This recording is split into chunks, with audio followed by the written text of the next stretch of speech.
Welcome back to Odetta Unedited, and today we're going to talk about a topic that many of the men watching are going to think it's not for them because it's perimenopause or menopause, and that's because you're thinking, I'm a man, I don't experience menopause.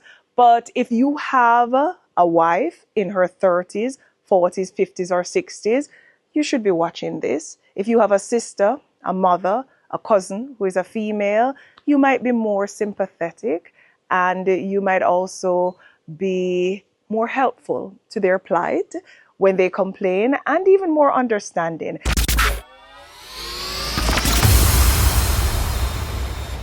Now, I have actually made a list over here. Let me switch location because I've made a list over here of all the symptoms that persons are experiencing. A lot of them I'm experiencing, and I have them here on my tablet. But let me just give a shout out to the person who requested this video. Let me position the tripod in the meantime.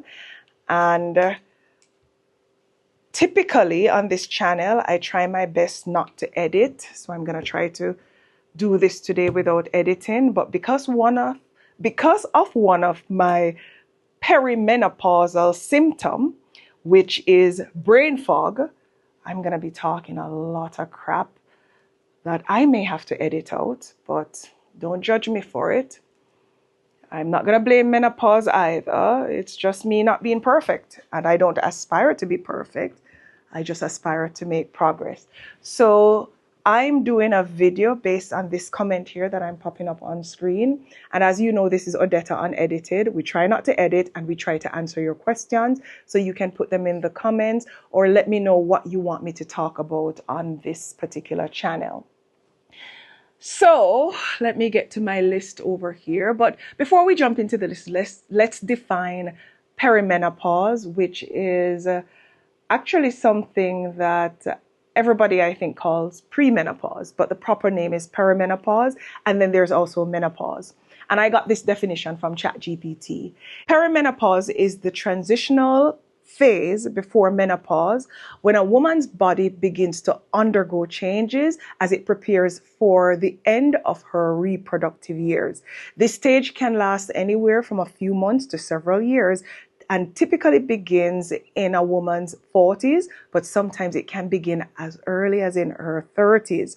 During perimenopause, hormonal levels, particularly estrogen and progesterone, English is not my strength, so pardon me if I mispronounce that. I hope you know what I'm talking about though.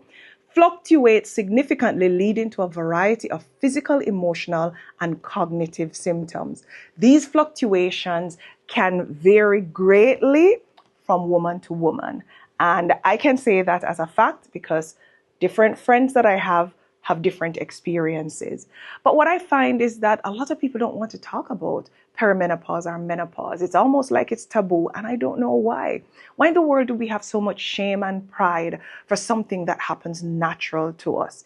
It's like passing gas. Do you know how people are kind of shameful about doing something that's a natural function of the body?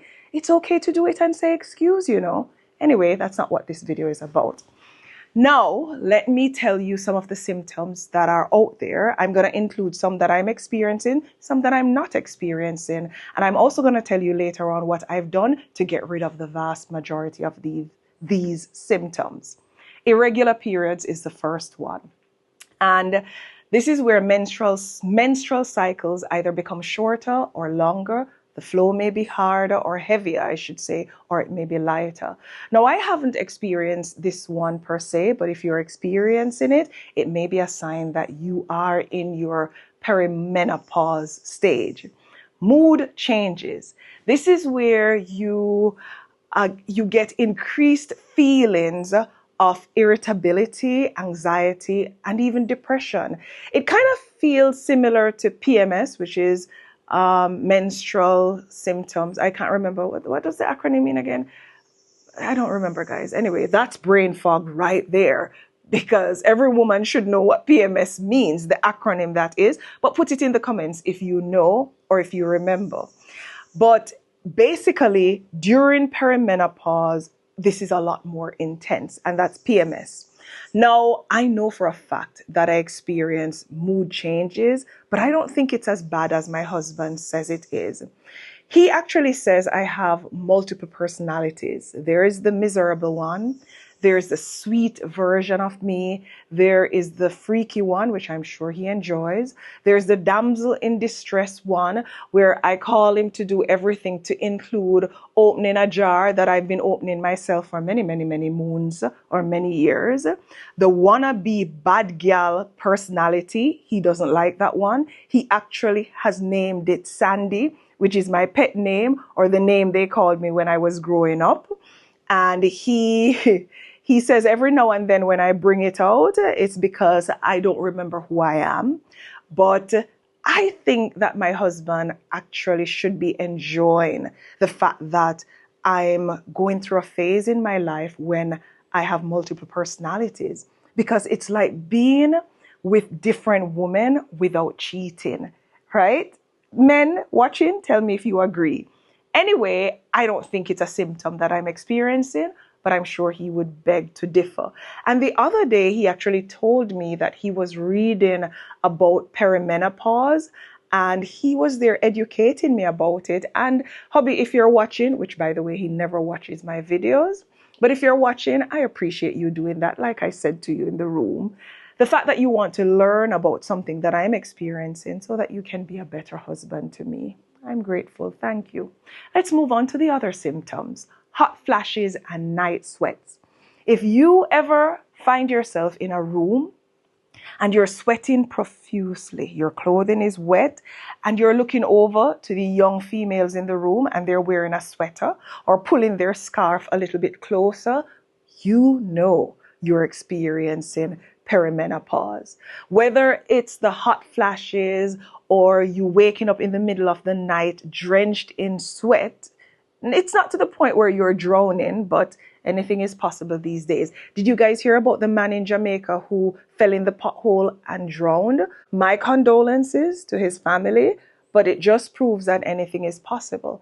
And we may get to a place where we can drown in our own sweat. Highly improbable, but you never know.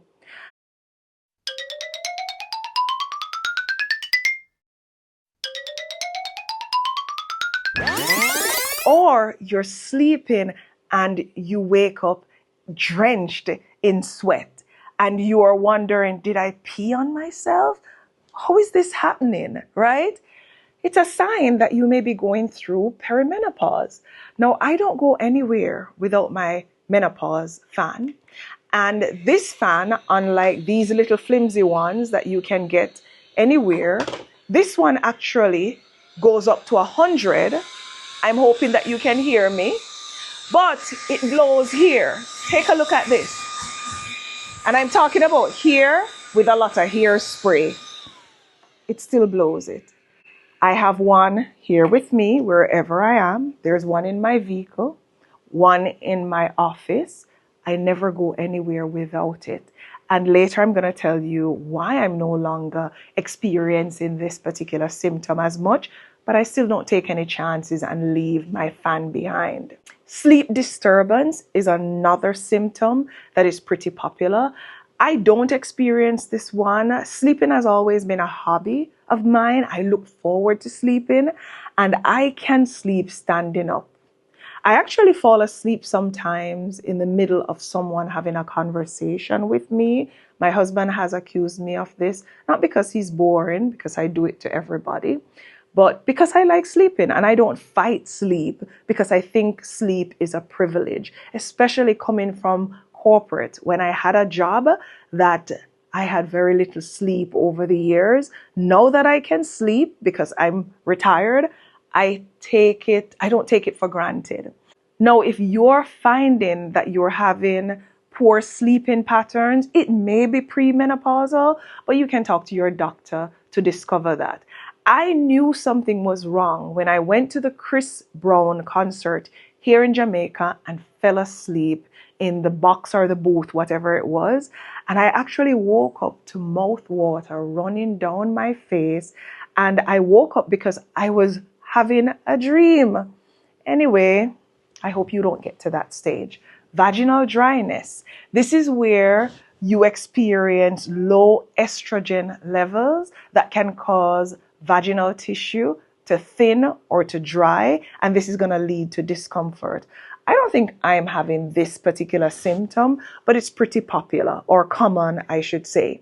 There's also reduced fertility. And this is because ovulation becomes more irregular.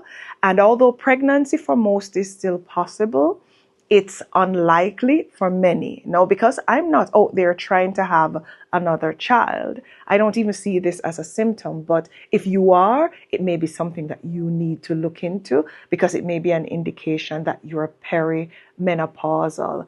Frankly speaking, I wouldn't mind not having a menstrual cycle, period. I wouldn't miss it. I would celebrate its disappearance, actually. Probably host a party to celebrate the fact that it's no longer happening. But anyway, this is a symptom that affects me a lot, which is memory and concentration problem, otherwise referred to as brain fog. It's a difficulty in concentrating or remembering things. And I have a to-do list for my to-do list. You'll hear me saying crappy things like, to my son as an example, which I'm going to ask him to do in a few minutes, honey, can you go, or son, can you go and water the fish and feed the yard? That doesn't make any sense. It should be feed the fish and water the yard, but my brain fogged, or my fogged out brain doesn't even realize that it's saying something that doesn't make any sense. Breast tenderness is another symptom because some women will experience either soreness or sensitivity in their breast, and this is going to happen because your hormones are fluctuating. I don't have this symptom, thank God for that. Headaches. Now this one I have. And I know that it's a fact because back in the day, I didn't have headaches unless I was hungry or I was tired. Now I have random headaches that just happen when I wake up or happen when I'm done working out. And some of them can be pretty intense and it happens very frequently until what I'm about to share with you as to what I'm doing to get rid of all these symptoms. Now, one of the reasons why, or one of the things that I've come to realize that's causing my headache is chamomile or chamomile, however it's pronounced, that tea, which I enjoyed thoroughly in my youth. Now that I'm close to 50, it's giving me a headache. So you can check to see what's triggering this headache for you, whether it's being tired, being hungry, or drinking or eating certain things, and just get rid of it or fix the problem. You're still going to get headaches, but it's just not going to be as frequent based on my personal experience. Now, this one I think is happening to me. It's changes in libido or sexual functionality or functions. And this is basically a decreased libido, a lower interest in sexual activity, often related to hormonal changes and sometimes even physical discomforts. Now, I believe I'm experiencing this because when I was younger and more agile, I used to initiate a lot more. And I hope we're all adults here watching. But anyway, I would take action and initiate. I'm not doing that as much now.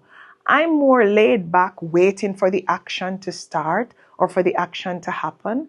And I made a vow to my husband that I would keep things exciting. So I've got to fix this one. This cannot continue. To hell with you, perimenopause. I'm going to start initiating and exciting and demonstrating that flexibility again. Anyway, fatigue. Let's move on quickly before I say something that I have to edit out. Feeling more tired than usual after a full night's rest. It's something that I've experienced. And again, since I've started to do what I'm about to share with you, it's no longer a symptom that I have to deal with. Next is weight gain and difficulty losing weight. And this one I'm experiencing for sure. And usually the weight gain is around the abdomen as our metabolism slows, what they say, or slows down. No, for me, the metabolism has gone dormant. As a matter of fact, mine may have gone extinct. I'm eagerly waiting for it to be erupted, but it just doesn't seem to be happening no matter how I change my diet or how much I exercise. And this is believed to be caused by shifting hormonal levels. Whatever the reason is, I remember back in the day when I used to run marathons and I needed to drop a 5 pound or a 10 pound, because when you're running for miles upon miles, 5 or 10 pounds feel like 50 pounds. And I used to just fast all day and eat one meal and boom. After a week, I've knocked off 5, sometimes even 10 pounds after about 10 days. Now, I could be fasting like they did in the Bible, and I'm still not losing any weight. I don't know what's going on, but if it's really a symptom of perimenopause, it's really a sin, I must tell you. Anyway, next on the list is another symptom that I'm experiencing, and it's joint and muscle pain. Some women may experience stiffness, aches, or pain in their joints or their muscles. I personally have this snake-like running feeling in the back of my neck. It feels like there's a worm or a creepy, crawly thing. I'm not going to say a lizard because then that's just going to creep me out. But something below the skin at the nape of my neck here that's moving. And it usually comes with a headache. I also get joint pains that makes me feel like I'm suffering from arthritis. Arthritis. And sometimes I get the tingling in my fingers and in my legs. Sometimes it even gets a little bit numb. And I'm thinking to myself, if I didn't know I was getting old, these feelings is a clear indicator. Anyway, what I've started to do is gotten rid of all these symptoms. So stay tuned, except one. I'll tell you which one I'm still experiencing. Anyway, urinary changes is another symptom. And this is where you get increased frequency in urination. There's some urinary inconsistency. And as per my list here, there's a higher risk of urinary tract infections. I drink a lot of water. I mean, around the clock. I prefer water to a drink. So that may be why I'm not experiencing this, but it's typical for or perimenopausal women. Hair and skin changes where your hair becomes thinner or more brittle. Brittle is another symptom, or the skin gets drier. I've always had dry skin, so I don't think this has anything to do with perimenopause. I just hate lotion in my body. And for me, unless I'm walking around and dry flakes are falling off like snow falling in upstate New York, I'm probably not going to even consider this a symptom. But if you're experiencing thinner hair or drier skin or brittle hair, it may be a sign that you're going through perimenopause or menopause.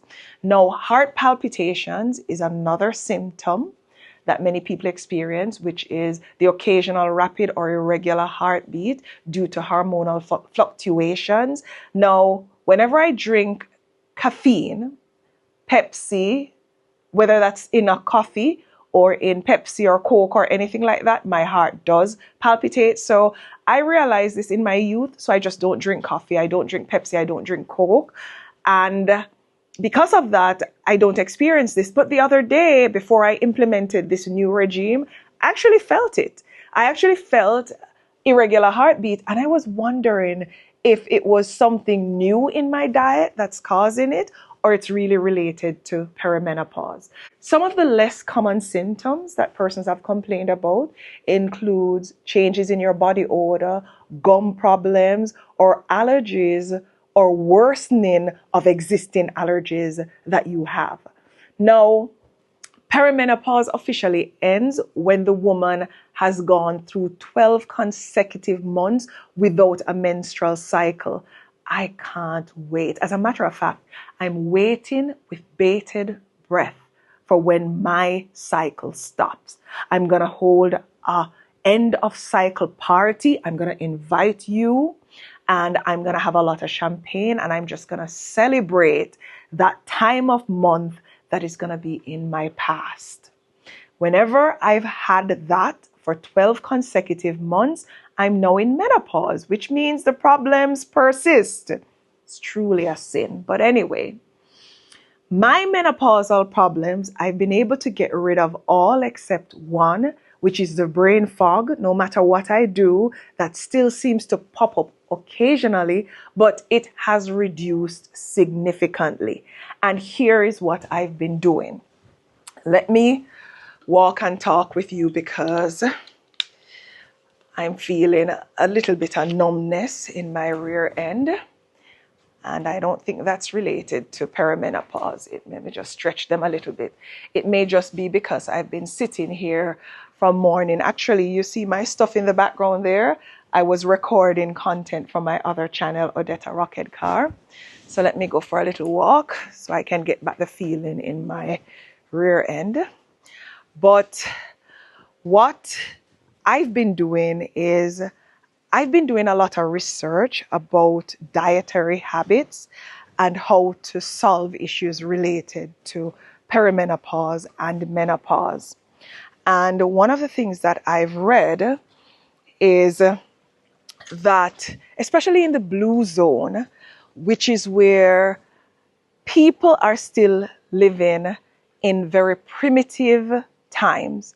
So as an example, in these zones, which are pretty tribal, or they have traditional African tribes, as an example, they basically wake up in the morning, they do their errands around the village, and then they go hunting. And when they're done hunting, they come back and they have a feast, and then they go to bed, and tomorrow starts. Now, it means that they eat once per day and within a particular time frame. There's no refrigerator to keep that meat or anything that they're hunting.